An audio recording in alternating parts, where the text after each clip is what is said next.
Hello fellow travelers, my name is SG and welcome to the channel. Today I want to do a quick review on a Jerry Lewis classic, The Bellboy.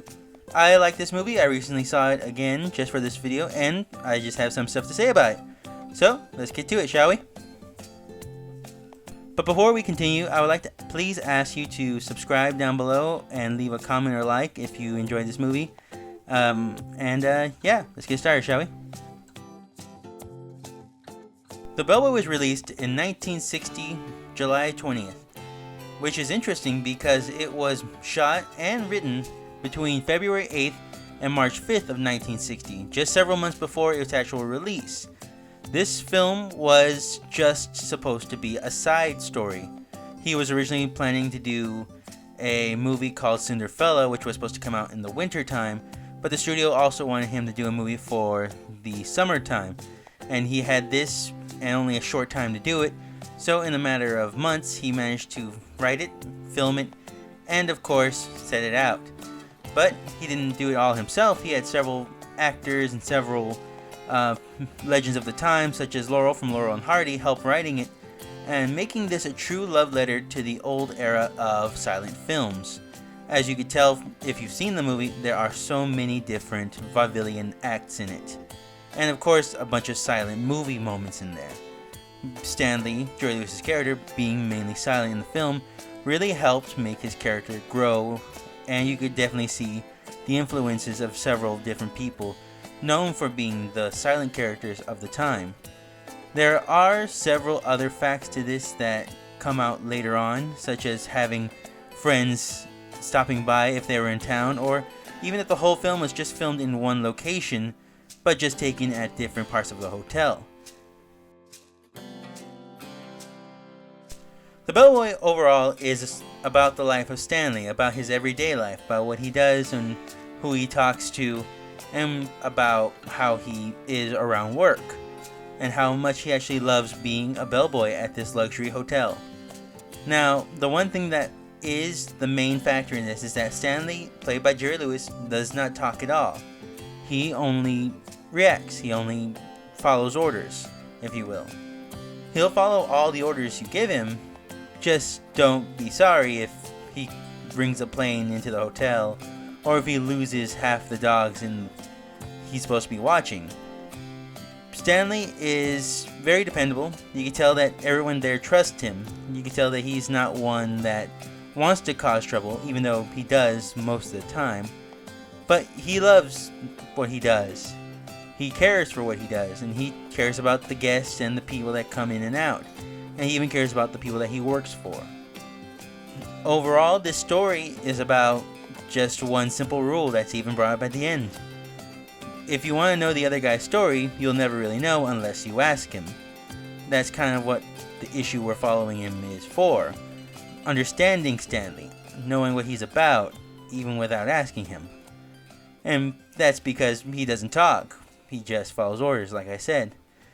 This movie is definitely taking more of a comedy approach rather than a story approach. And I can respect that because they don't take itself too seriously, but they don't take themselves too silly at the same time. They are acting as a love letter to kind of silent films, the films that came before these, and even taking assistance from several other well-known silent actors of the time, and even kind of working with the modern actors of that time as well.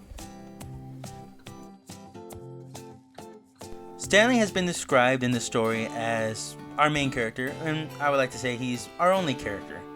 Sure, we have the managers, we have other bellboys, and we do have Jerry Lewis himself making an appearance as Jerry Lewis, and several other actors, but the one we do follow is, of course, Stanley. So he's the only one I'm going to be focusing on for right now. Stanley is a very, not shy, but I would say innocent-ish character. He cares about his job, he cares about how he reacts to people, and he does his, like I said, 110% on whatever he does or tries to set out to do. The thing about him, though, is that he is not that competent at his job. He is good, but he'll mess up like 70% of the time where he actually succeeds. The whole movie takes place in one location, and that location is Fontainebleau Hotel in Miami Beach, Florida. Now, if you're thinking that this is a very well-made set, you would be wrong, because this is an actual hotel, an actual place you can actually go to in Florida. They just rented it out because they happened to be in the area and managed to film while they were there. Well, they didn't manage to rent out the whole hotel. There are certain places here and there they couldn't go to, but for the most part they were able to film in the kitchen, in the auditorium, in the hallways, in some rooms.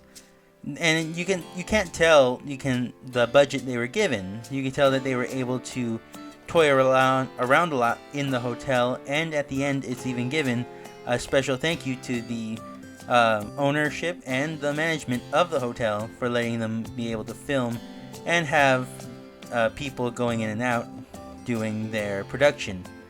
So it does work. It's a nice hotel. You can tell that this is what they're trying to present in the movie, a 5-star luxury hotel that anybody would want to go to, celebrities want to be in, and the workload itself is almost like a military style workload for all the bellboys and cooks and all that and so forth.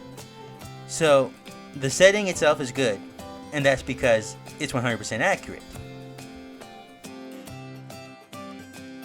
The camera work and special effects are fine. You could tell that they couldn't really set up many trapdoors or many stage tricks to pull off certain stunts, so you can tell they did the best they can. Like with being able to have a bunch of people fit in the car, you can tell that they weren't showing the full car and showing people going through the other side, but it still had the same effect in comedy wise. Same thing for the same elevator bit. You can tell that they couldn't really fit everyone in that elevator, but you can tell they tried. There are many elements you could tell that are a little cheesier than most, but for the most part you really don't care about that. It's just very well done for its time, and it does still get a chuckle out of people here and there, for the most part, I like to think. And so the camera work is amazing. It's great, and for what limited resources they had, I consider it one of the best that they could have done, and easily making the film 100% better. Now, there aren't many references I can make in this, considering that this whole movie was pretty much a love letter to the vaudevillian act of the silent movie era, but there are several guest appearances I can make note of, such as Bill Richmond, or as some may know him as Stan Laurel, who was a main contributor to the overall writing of this movie and future Jerry Lewis projects later on, making an appearance in this as Laurel himself. Then we have Milton Berle making an appearance as himself and a bellboy. Kerry Mickroft, who was himself, I would say, and a major golf star at the time. Jerry Lewis appearing as Jerry Lewis. Jack Christian, who was a radio show host at this time, but was shown as head of Paramount Studios. And Walter Winchell, who was the narrator, but who was a big actor in the vaudeville act himself. Overall, this movie is a fun ride. It's a really good movie and does leave a good sense of nostalgia for those who grew up with it. And if you're walking into this, it is good, clean humor. It is mainly slapstick mixed with vaudeville act. Or maybe they're the same thing. I'm not one to judge on cinema or anything like that, but I can say for a fact that this is a fun movie for anybody to see. You could be a little kid or a grown person. I think that this has a lot to say and still has a lot to teach people on the way to film or the way to act. This definitely does have a simple story, but it does have a timeless one. It talks about the hard life of a bellboy. And I think some of us who've actually worked as a bellboy or maybe food service can pretty much understand what it's like to have to work a job that you either like or you don't like, you know? So this is a fun movie, and it does simple slapstick humor, but in the right way. In the way that isn't too silly and at the same time isn't too serious. It's mainly relying on the audience and relying mainly on a whimsical attitude to have so that you don't take it too seriously. Alright, I hope you guys enjoyed this video. That will be it for today.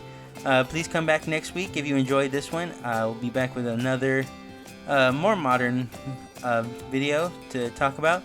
If you like this one, please like and subscribe. I would really appreciate it if you would do that for me. And yeah, have a great day and hope to see you guys next time.